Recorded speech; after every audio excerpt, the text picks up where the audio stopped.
Good evening. Good evening. I'm John Miko, the president of Founding Forward, and on behalf of the Board of Trustees, the staff, the Education and Speaker Committee of Founding Forward, I want to welcome you to tonight's Liberty Series program. We have a great crowd, of course, tonight. If there are some spots in the middle, if you don't mind just kind of coming in a little bit so others can sit at the end, that would be greatly appreciated. It's wonderful to have that logistical problem. We are in the beginning of 2025, and we are busy. Founding Forward is full speed ahead on our civic education programs. Last week we had 20-some college students here for a crash course in liberty, what we call Liberty Weekend. It's a wonderful day of immersive liberty education from the Enlightenment to the Declaration to free market economics, and it's just a fantastic day. We have, 3 days. This weekend we have a teacher seminar, 3-day on the Declaration of Independence. We have 40-some teachers coming from across the country for the 3-day program at Liberty Hill. It's a partnership with Jack Miller Center. Many of you know Jack Miller Center. A wonderful program that is in our space and believes what we believe and is doing our best to change the minds and to educate Americans about our great American experiment. I want to acknowledge Hans Zeiger, who's here with us this evening over here. Hans, thank you, president of Jack Miller Center. Thank you for your partnership. So everything that we do is made possible through our league members and others who support us. I thank you for your support. I thank you for your leadership, your dedication, and all the volunteer work that you do for us, and especially the resources, the financial resources. I do want to thank two people in particular. Paul Snitzer, who's here with us this evening. Paul is the chair of the committee that oversees this program and all of our other speaker programs. Paul, thank you for your leadership. And also Steve Target, who is the chair of our education committee and member of our board. Steve, thank you for all that you do. Appreciate it. A few housekeeping items. If you would take a moment to silence your cell phone, we would appreciate it. We will have questions. There should be pieces of paper, cards that you can fill out the questions. We'll have staff go through and pick them up throughout the course of the program. And we'll get to as many of those as we possibly can. Our two next programs are two other great ones. We have next week, January 23rd, a library hour, Science, Spies, and Thomas Jefferson with the CEO of American Philosophical Society, Pat Spiro. And January 30th, Civil War Roundtable, Our Ancient Faith, Lincoln, Democracy, and the American Experiment, with our one and only and our own Union League member, Dr. Alan Gelzo. So those are actually selling out quick. So please register as soon as you can for those programs. And now it's my great pleasure to introduce another one of those great Union League members, a member of our board, member of our education committee, a member of my heart, the one, the only, my friend, Miss Sue Heindel, who will introduce our program. So.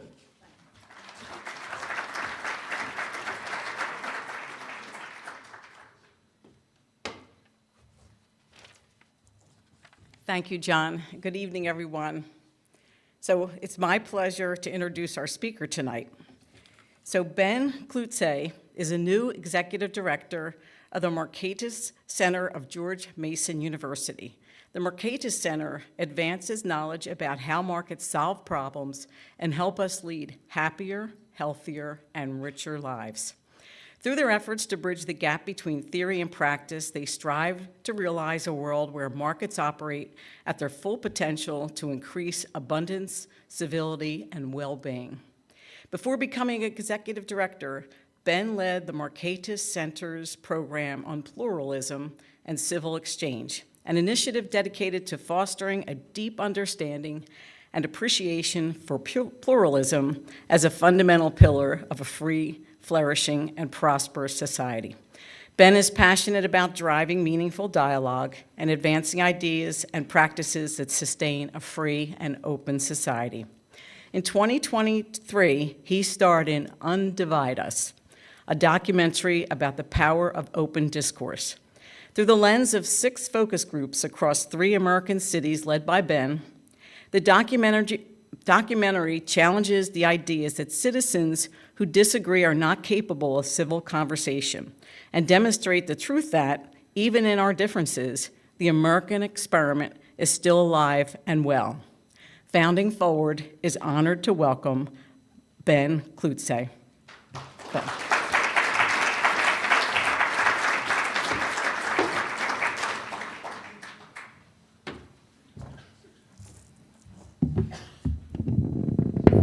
Good evening. Thank you very much for that wonderful, warm introduction. Really, really appreciate that. It's really an honor to address this group. Thank you, Founding Forward, for the work you're doing, engaging students, teachers, and citizens to understand and appreciate everything related to the responsibilities of American citizenship. You know, people say that America is divided or polarized. That's the fancy term that people use. While there's some truth to that, I think of America differently. When I think about America, I think of pluralism, which means how can we live together and coexist amidst differences. It is a concept that I learned here in America. So I lived it, I experienced it, I felt it before I eventually learned about it. You see, I grew up in Ghana, West Africa, a small country along the West African coast. One of my most memorable experiences growing up was when my father sat me down at our kitchen table and said to me that, you know, when you walk outside of these four walls, don't talk about politics. Don't challenge the authorities. Don't engage in any conversation with someone who might report this conversation to someone who might get us into trouble. Otherwise, we're going to start way back again. What he was talking about was an experience that our family went through. See, my father grew up very poor, the first of 6 brothers. His parents fought hard to make ends meet every single day. And at some point, he had to drop out of high school because he just couldn't afford it. And so he was one of these kids who peddled newspapers on the streets and did all kinds of odd jobs to just earn a living. But entrepreneurship was a passion of his, a real passion of his. To cut the long story short, he met some wonderful people who introduced him to some really cool ideas. My father's always been sharp, really, really sharp. He built a business, he built a factory, he employed hundreds of people. And as he was beginning to thrive and do well, we had a military coup. And almost everything that he had fought for was nearly whisked away. He lost about 2/3 of his assets, and he had to work really hard to build everything back up. And so when my father said to me, don't talk about politics, don't challenge, don't push back, he was talking about that experience. The society was set for conformity, and certain differences or challenges were not tolerated. So I understood conformity very, very well. There was no room for pushback, no room for arguments. Now, I had a very different experience when I landed in Templeton, Wisconsin. That was my introduction to America. You know, I don't even have a thing for cheese. But Templeton, Wisconsin was transformational for me. I remember in my philosophy course, my very first philosophy course, I got an A, I was excited. My professor wrote at the bottom, "You have a lot of good things to say them in class." I said, "What? I could actually contest ideas here?" Absolutely. That is what this is about. That's what getting a real education is about. Appleton was an incredibly welcoming experience for me. It was not just a college bubble, but the entire town. People would stop and say hi to you in the streets, and it was amazing. Now, that was made even more amazing because of what had happened to me previously. See, my first experience outside of Ghana, West Africa, was in Germany. My family and I visited a very small town in Emden, Germany, about 60,000 people, in the northern part of Germany, close to the Dutch border. And the very first day we arrived, myself, my brother, and my two sisters, in the house we lived, we looked across the street and we saw this wonderful playground. All these amazing kids running around and playing and jumping and screaming, and it seemed as though they were having fun.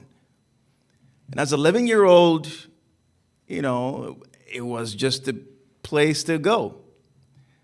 So we all kind of put on our shoes and ran outside. But just about 6 feet to the edge of the playground, all the kids stopped. They stopped. And then they started crying, they were screaming, and they were yelling, pointing at us and yelling the N-word over and over and over again. That was the very first time we felt a sense that we did not belong. And so when I journeyed to Appleton, Wisconsin, I had no idea what to expect. What I knew about America was what I had seen in movies like Rambo,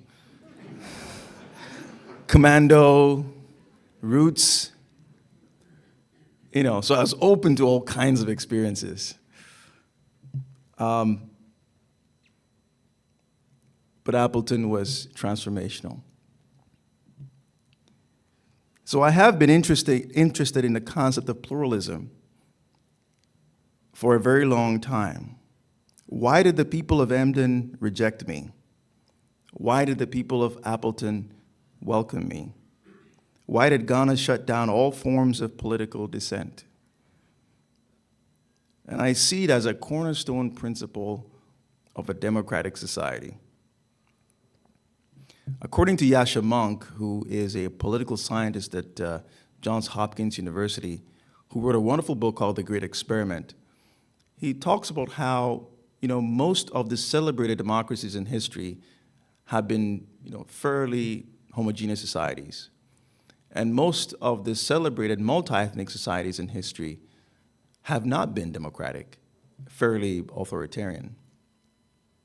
But for the very first time in world history, we're seeing large, growing, multi-ethnic, multi-ideological democracies. And so that comes with certain challenges. That comes with certain difficulties.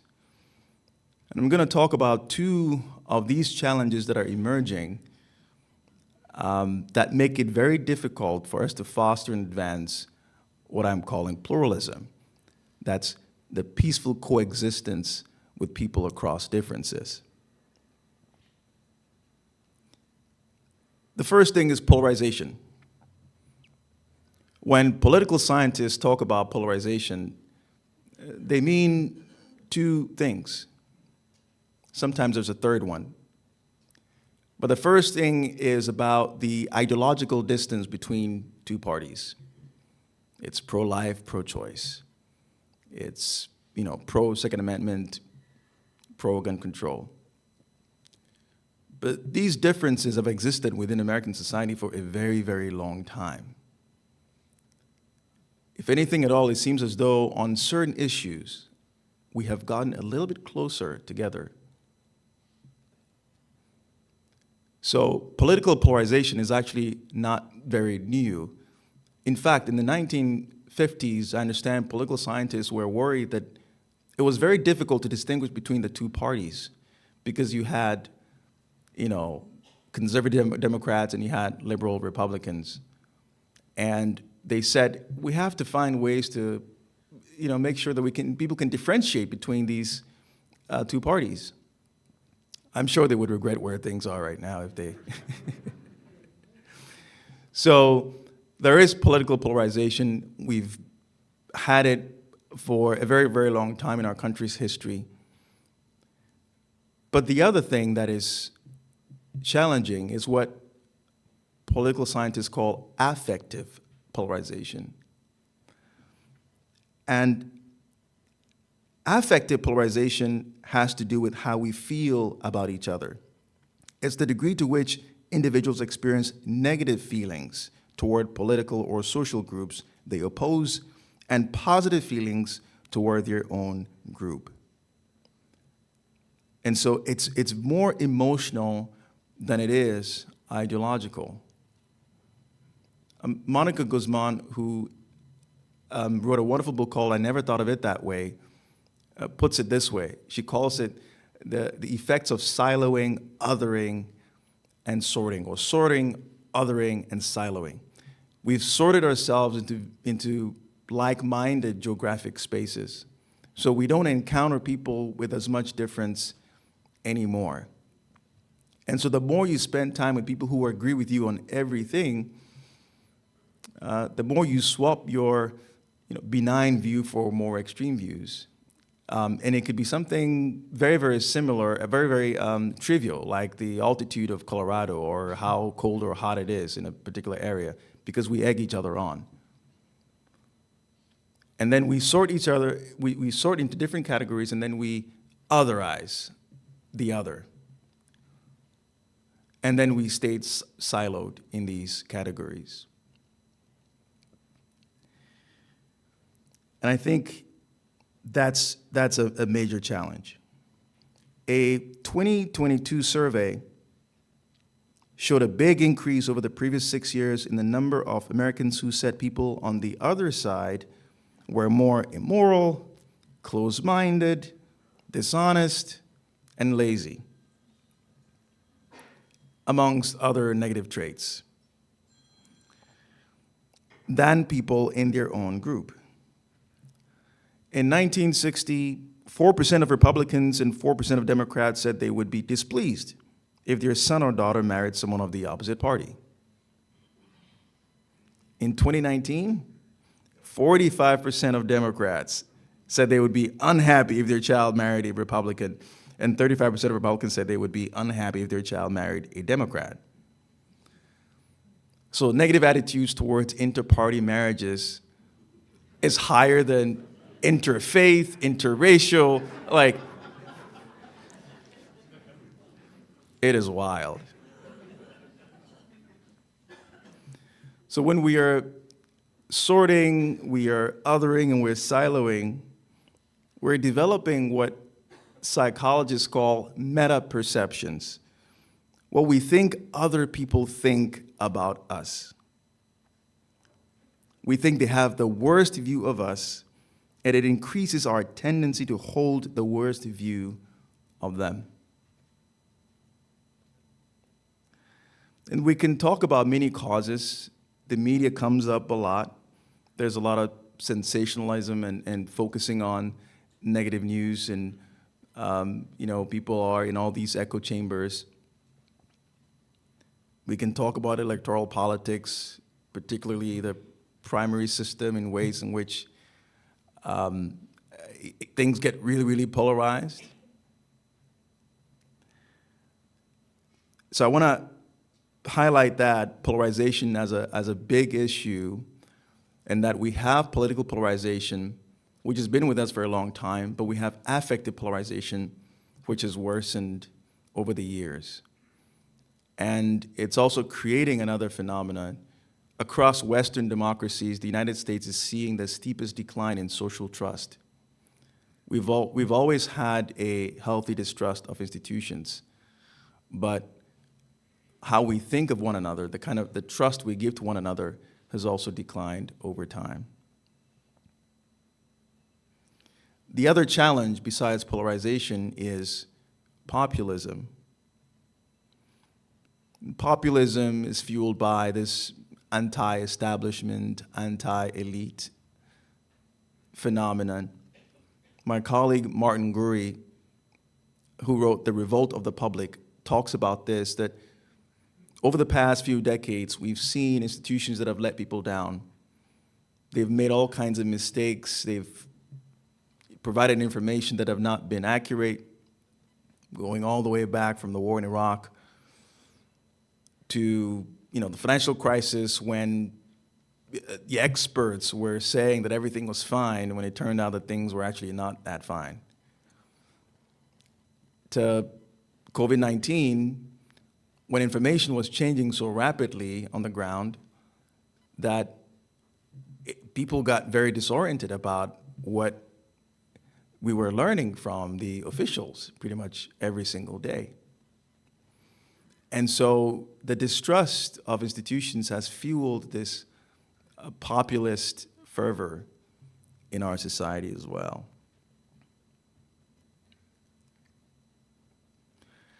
And I think that there's another third point that might be worth a discussion another time, but I wanted to highlight that for us to keep in our minds. I think there's a deeper existential issue about who we are and our aspirations, and whether we are a force for good or not. I think we are. But I think that narrative is being challenged very, very strongly. And that's food for thought. So pluralism, the central question of pluralism is, how can we live together and coexist amidst deep divides and differences? I think pluralism has been at the American foundation from the very beginning. That institutionally, America is pluralistic, even if we haven't always lived out our ideals. I had a conversation with Yuval Levin, who is at the American Enterprise Institute. He recently wrote a wonderful book called The American Covenant. And he says, the Constitution's preamble talks about fostering a more perfect union. It was designed at a time when there was incredible disunity. It was not easy for the 13 original states to hold together in those early years after the revolution. And as you know, Philadelphia is very central to this story, including hosting the Constitutional Convention in 1787. In the 5 years after the end of the Revolutionary War, which ended in 1783, things were not working well. And the states were very well aware that they were having real trouble holding it together. The threat of division, separation, and even war among them was very real in those early years. And Yuval describes the Constitution as a unity document. He's the first person I've heard describe it that way and highlight it very, very strongly in his work.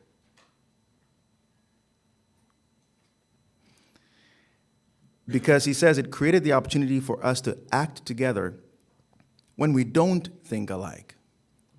To act together when we don't think alike. And in a country of 330 million, we definitely do not think alike.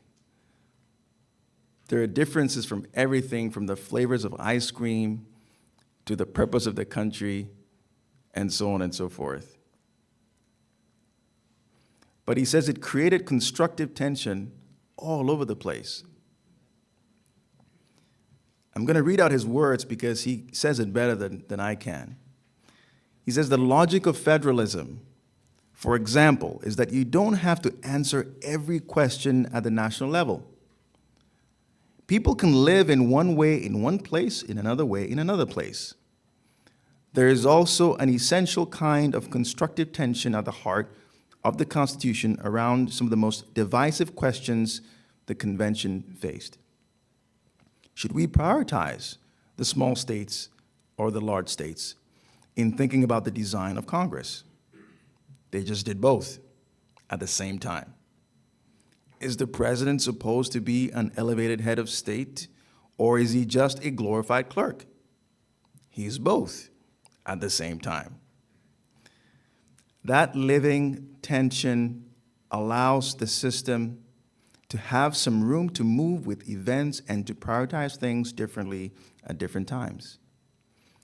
All of these are ways of dealing with difference. And I think the Constitution ultimately is a very, very sophisticated system for allowing a divided society to hang together and govern itself. So I think at the macro level, America institutionally is fairly pluralistic, creating opportunities for us to live together and act together even though we do not disagree or don't think alike. What about at the granular level, at the interpersonal level? John Inazu, who wrote the book Confident Pluralism, talks about pluralism in these ways. He says, first is the fact of difference. The idea that we are all different, we have different tastes and preferences, and that in some sense is diversity. But pluralism isn't just about diversity, it's about how we engage with that diversity, how we interact, how we connect with each other. And that's our response to the difference. And our response requires two things. One is our constitutional commitments, and the other are civic aspirations. So to take our constitutional commitments seriously, we have to adhere to things like the Bill of Rights. That is fundamental. It creates an institutional opportunity for us to act together, even with differences. The freedom of speech, religion, assembly, petition, and the press, they all help us to do this well. There's an interesting aspect about this as well. And I think we have to think about pluralism as having two features. One is inclusion, that as a society becomes more and more morally enlightened, we begin to include more people who have originally been marginalized. So we can think about women's suffrage, you can think about the civil rights movement, you think about what we've done with disability and so on and so forth. We continue to reconstruct our nation to become more and more inclusive. However, the second feature about pluralism is dissent.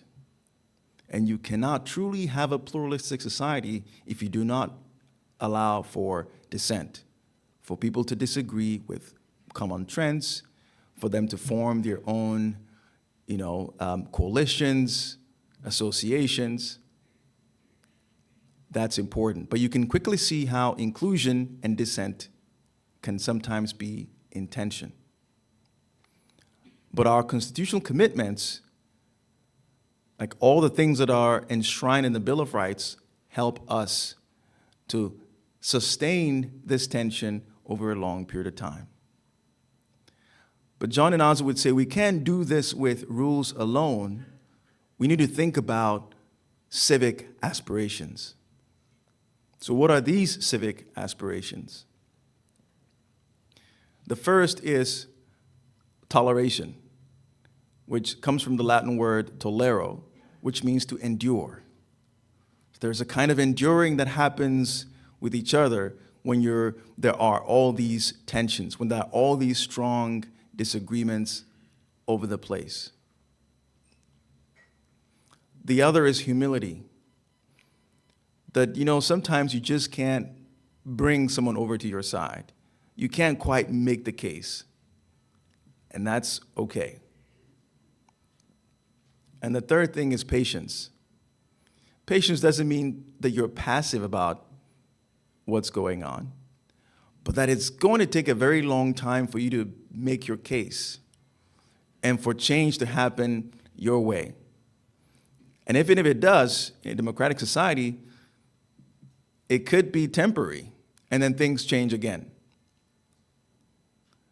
But it's very important for us to hold on to these civic aspirations of toleration, of humility, and of patience, even as we adhere to our constitutional commitments. I do want to say that there is good news. And for most of 2023, I spent time traveling across the country. I went to Pittsburgh. I went to Atlanta. I went to Phoenix, talking to average Americans. My friend Tony Woodleaf had written a book called I, Citizen, and he challenged the notion that Americans are so divided that we can't have difficult conversations. That was an amazing experience. Because across the board, conversation after conversation after conversation, I realized what was going on. And I saw what I had been seeing in my programs with my students, something called the Pluralist Labs, where we bring students from across different parts of the country together to have conversations on difficult topics. And each time these people got together, they talked about abortion, guns, immigration, education. Things got really emotional. Things got tensed, but there were no fistfights. In fact, in the end, they didn't want to leave. We're trying to kick them out to have the next group come in and have a conversation. They stayed. They're exchanging numbers with each other, exchanging information so they can stay in touch. And oftentimes we'll hear messages from them say, hey, I talked to this person we met at the workshop or the Pluralist Lab. And it's always amazing to hear those. Our values are quite similar. In a recent AP poll, it polled U.S. adults on certain fundamental rights. And when it comes to the right of everyone to equal protection under the law, 91% agree. The right to vote, 91%. The freedom of speech, 90%. The right to privacy, 88%. And on and on and on. There is a lot that's going on that we can agree on, especially on our values. When we engage in these conversations, in these pluralist labs that we've been doing across the country, we realize that people are overestimating how extreme the other side is. Remember the point about meta-perceptions, how we think other people think about us? The things that we see around us in the media and on our phones give us the impression that people are more extreme than they really are. And so when we have the chance to engage in civil conversations with them, it's like scales falling off their eyes. It's been an amazing learning experience. Here are 3 key things I want to wrap up with, and the principles that we use in our Pluralist Lab conversations. Before we set out, we talk about, these are under Chatham House rules, meaning we're not going to make any attributions. We're not going to say, I can't believe Jason said this. I can't believe Susie said that. But you can take the ideas that we talk about in the conversations wherever you go. Number 2, put your phones away. We want to engage with each other. We want to look each other in the eye. We're going to use each other's names when we speak to each other. And then here are the principles. Number 1 is respect. The idea is that we are one another's dignified equals. And so if we're going to be here, we're going to respect one another. That's what democracy is, self-governance of equal people. So respect. If we can agree on that, we can move to the next principle, which is authenticity. Because we respect each other, we're going to be as honest as possible. We're not going to mask our views. And then finally, we're going to explore this conversation through curiosity. So we're asking each other questions so we can uncover and learn more about each other. And every time we've done this, it's been transformational.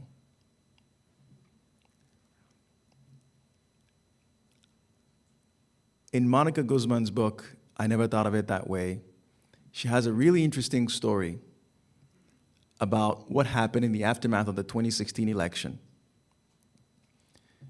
Monica Guzman is a progressive. She lives in Seattle, in a county that is quite progressive. In the 2016 election, the entire county voted, I think, 76% for Hillary Clinton. She's a Mexican immigrant. Her parents are Mexican immigrants. Her parents are very hardcore Trump supporters. And she was never able to reconcile those two things. But in the aftermath of the 2016 election, she took a busload of her friends in Seattle to another part of the country that was the mirror opposite. So they went to a county in Oregon where 76% of them voted for Donald Trump. And they spent an entire day there. And they learned a lot. All the assumptions they had made about why they voted for Trump were mostly inaccurate. And so they had to update their views. And obviously, the folks in Oregon also had a lot of misperceptions about, why they voted for Hillary Clinton. And they learned a lot. But one comment from an older gentleman in that conversation was quite telling. Because being in the rural area, they have to go into the cities to, sell their products and do all kinds of business, but the folks in the cities never need to come to the rural areas. And he said, for the very first time, I felt seen. For the very first time, I felt seen. I think what's happening is that a lot of our friends and colleagues want to feel seen. We want to feel seen sometimes in our conversations, and sometimes we feel as though we're not being heard. It doesn't mean that you have to agree with what people are saying, but it means that you can see how they connect the dots. You can see how they connect the dots. So I want to encourage you to think about America as fundamentally pluralistic. It's embedded institutionally, and it's embedded socially as well. And I think all the challenges that we face in America is because we're actually a lot more pluralistic because we are engaging with all our differences in very, very robust ways. And I think that we can overcome this by engaging with respect, with authenticity, and with curiosity. And it has to be bottom up. It has to be the kinds of things that we do with each other, in our associations, in our civic groups. And we shouldn't wait for directives from the top. So, again, I know this is possible from the experience that I've had with all these conversations I've had across the country, that with respect, with authenticity, and with curiosity, we can make this happen. Thank you very much for listening.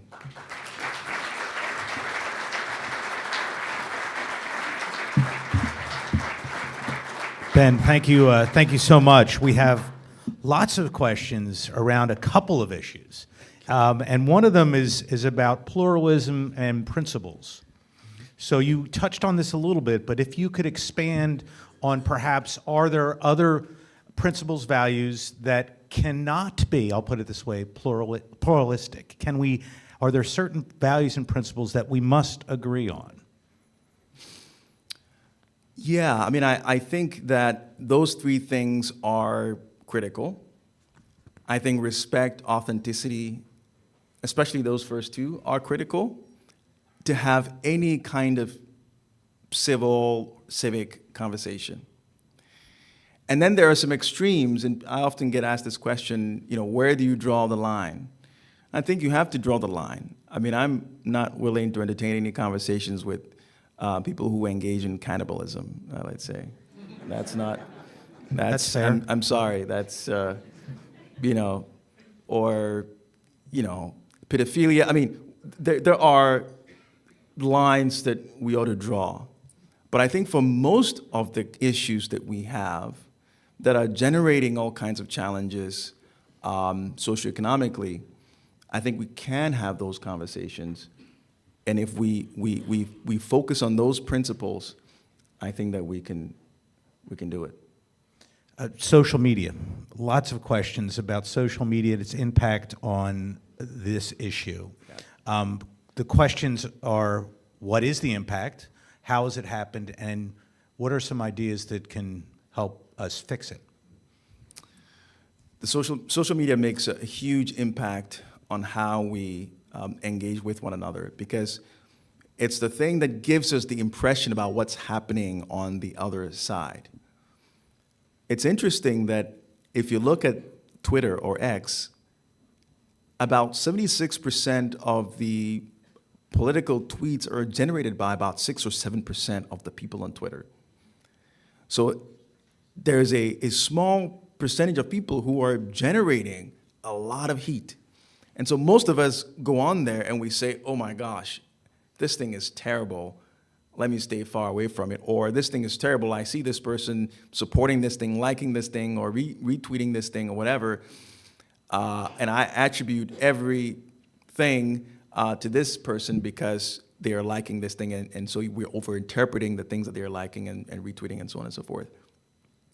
So it's powerful in creating the impressions, but we also have to understand that it's a smaller group of people who are generating all this heat.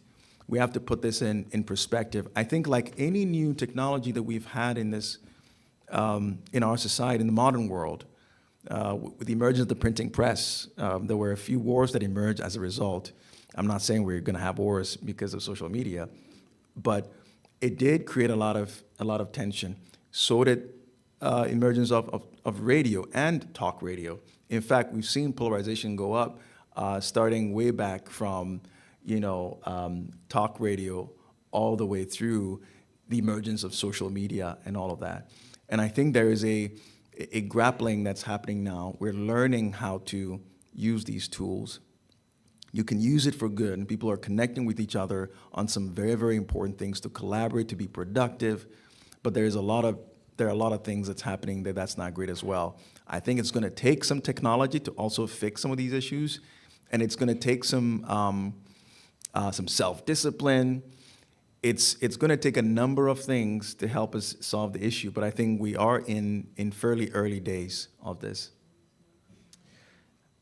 Again, a couple of questions along this same theme, but is pluralism only ideological and political, or is it also cultural, ethnic as well, as you focused mostly on the ideological and political pluralism?